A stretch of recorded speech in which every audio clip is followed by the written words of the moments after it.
आज हम चैप्टर 7 जो कि वेव्स एंड वाइब्रेशंस है उसका न्यूमेरिकल प्रॉब्लम 7.6 सॉल्व करेंगे।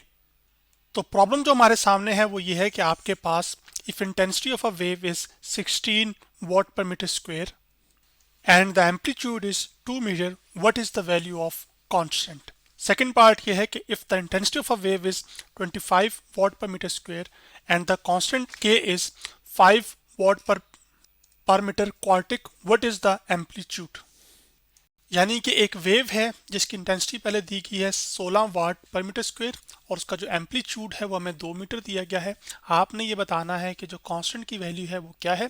तो इसका एक ये पहला पार्ट है। दूसरे पार्ट में भी हमें उस वेव की इंटेंसिटी दे दी गई है जो कि 25 वाट पर मीटर स्क्वायर है, जबकि जो कांस्टेंट के है उसकी बजाते खुद वैल्यू 5 वाट पर मीटर क्वार्टिक है या वाट पर क्वार्टिक मीटर है। व्हाट इज द एम्पलीट्यूड, यानी कि हमने ये बताना है कि एम्पलीट्यूड क्या है। तो वेव्स क्या करती हैं, ये एनर्जी को एक जगह से दूसरी जगह ट्रांसफर करती हैं, जबकि इंटेंसिटी क्या होती है, कितनी पावर ट्रांसमिट हुई है किसी एरिया से। तो यहाँ पर जो हमारे पास पहले प्रॉब्लम का गिवन डाटा है, सबसे पहले हम उसको सॉल्व कर लिख लेते हैं। तो जो इंटेंसिटी है हमारे पास वेव की, जिसको हम कैपिटल आई से रिप्रेजेंट करेंगे, जैसे कि यहाँ पे मैं कर रहा हूँ, तो वो हमारे पास बराबर है 16 वाट पर मीटर स्क्वायर। जबकि जो एम्पलीट्यूड है एक वेव का जो कि मैक्सिमम डिस्प्लेसमेंट होती है उसकी मीन पोजीशन से, उस एम्पलीट्यूड को हम रिप्रेजेंट कर रहे हैं सिंबल ए के साथ। और वो जो एम्पलीट्यूड है वो हमारे पास दिया गया है जो कि 2 मीटर है, जो कि मैं यहाँ पे लिख लेता हूँ। अब हमने क्या करना है कि जो कांस्टेंट है जो कि मैं यहाँ पे लिख लेता हूँ, उस कांस्टेंट को हम कह लेते हैं कि वो के है और इस के की वैल्यू हमने मालूम करनी है। तो ये हमारे पास पहले जो पार्ट है उसका गिवन डाटा है। अब जो दूसरा पार्ट है उसका गिवन डाटा लिख लेते हैं। तो उसको मैं मुख्तलिफ रंग से लिखता हूँ। तो जो इंटेंसिटी है उस इंटेंसिटी को अब हम रिप्रेजेंट करेंगे सिंबल आई के साथ, लेकिन नीचे लिख देंगे I1 या I1 कर देंगे ताकि ऊपर वाली जो इंटेंसिटी है उससे फ़र्क किया जा सके। और वो इंटेंसिटी हमारे पास कितनी है, 25 वाट पर मीटर स्क्वायर, जिसको मैं यहाँ पे लिख रहा हूँ। जबकि जो कांस्टेंट है उस कांस्टेंट को हम, उसकी जो वैल्यू है उसको हम कह लेते हैं कि जी कि वो K1 है, ताकि ऊपर वाले केस से इसको डिफ्रेंशिएट किया जा सके। तो क्योंकि हम ये एक सेपरेट पार्ट सॉल्व करेंगे, तो वो जो K1 है उसकी वैल्यू हमें दी की हुई है 5 और आपके पास वाट, और आपके पास मीटर की जो पावर है वो -4 है, जो कि मैं यहाँ पे लिख भी देता हूँ जैसे कि यहाँ पर। और जो इसका एम्पलीट्यूड है वो हमने मालूम करना है। तो जो एम्पलीट्यूड है उसको हम रिप्रेजेंट कर लेते हैं सिंबल आपके पास A1 के साथ, जो कि हम यहाँ पे लिखेंगे इक्वल टू साथ और साथ एक क्वेश्चन मार्क डाल देंगे। अब इंटेंसिटी फाइंड करने का किसी वेव का, वो इंटेंसिटी हमारे पास बराबर होती है आपके पास इंटेंसिटी इक्वल टू कांस्टेंट और उसका प्रोडक्ट हमारे पास एक एम्पलीट्यूड के स्क्वायर के। असल में जो इंटेंसिटी होती है वो एम्पलीट्यूड के स्क्वायर के डायरेक्टली प्रोपोर्शनल होती है। जब आप उस प्रोपोर्शनैलिटी को ख़त्म करते हैं तो एक इक्वलिटी आ जाती है और साथ कांस्टेंट आ जाता है। तो सबसे पहले हम इस इक्वेशन की जो मैथमेटिकल फॉर्म है उसको लिख लेते हैं। तो वो जो आई है हमारे पास, इंटेंसिटी को हमने आई से रिप्रेजेंट किया था, जो कि मेरे पास ये इक्वेशन की फॉर्म बन जाएगी आई इज इक्वल टू आपके पास आ जाएगा के, जो कि कांस्टेंट है, और एम्पलीट्यूड जो कि ए था उसका आ जाएगा स्क्वायर। अब हमने क्या करना था कि पहले पार्ट के अंदर जो कांस्टेंट के है उसकी वैल्यू को फाइंड करना था।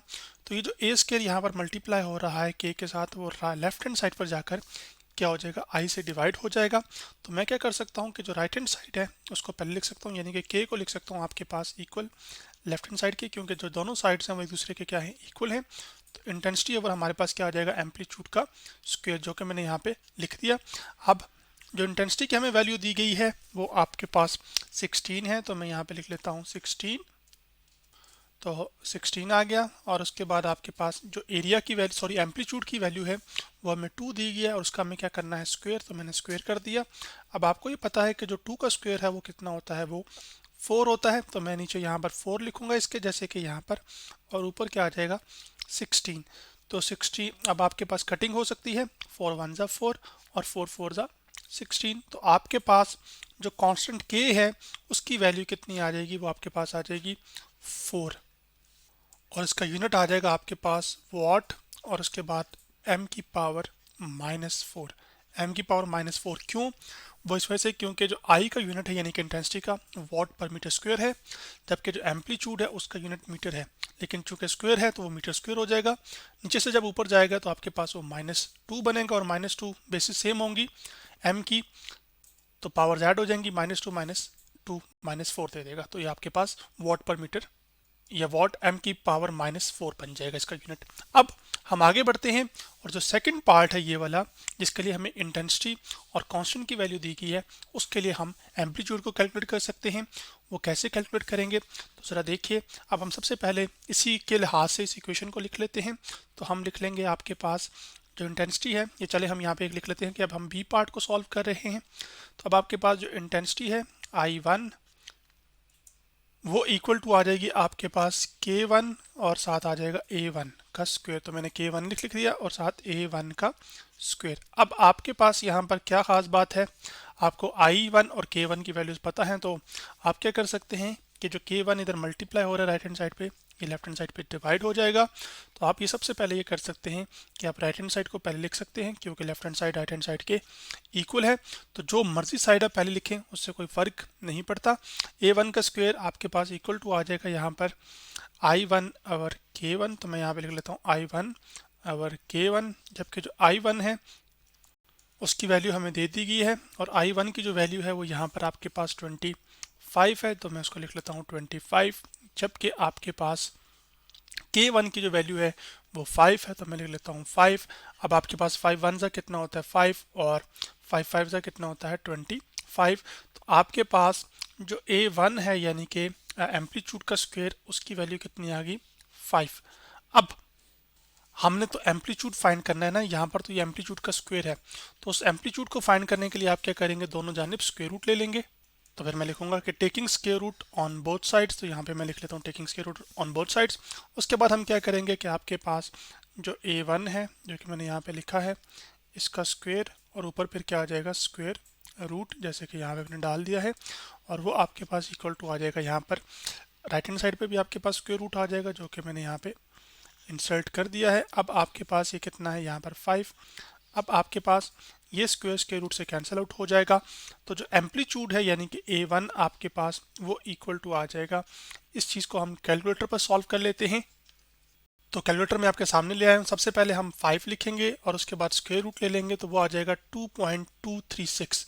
तो जब हम इसको राउंड ऑफ करेंगे तो ये नंबर, चूंकि आपके पास 6 जो है वो 5 से बड़ा है, तो पीछे एक नंबर इंक्रीज हो जाएगा, तो 2.24 आ जाएगा। तो जो एम्पलीट्यूड है हमारे पास वो आ जाएगा 2.24 मीटर, जो कि मैंने यहाँ पर लिख दिया है। तो आज हमने एक ऐसा प्रॉब्लम सॉल्व किया है, चैप्टर हमारे पास जो 7 था वेव्स एंड वाइब्रेशंस का, उसका न्यूमेरिकल प्रॉब्लम 7.6 सॉल्व किया, जिसमें हमने एक प्रॉब्लम में एम्पलीट्यूड को कैलकुलेट किया और एक हिस्से में हमने क्या किया कि जो कांस्टेंट की वैल्यू है वो कैलकुलेट की। तो आज हमने न्यूमेरिकल प्रॉब्लम 7.6 सॉल्व किया।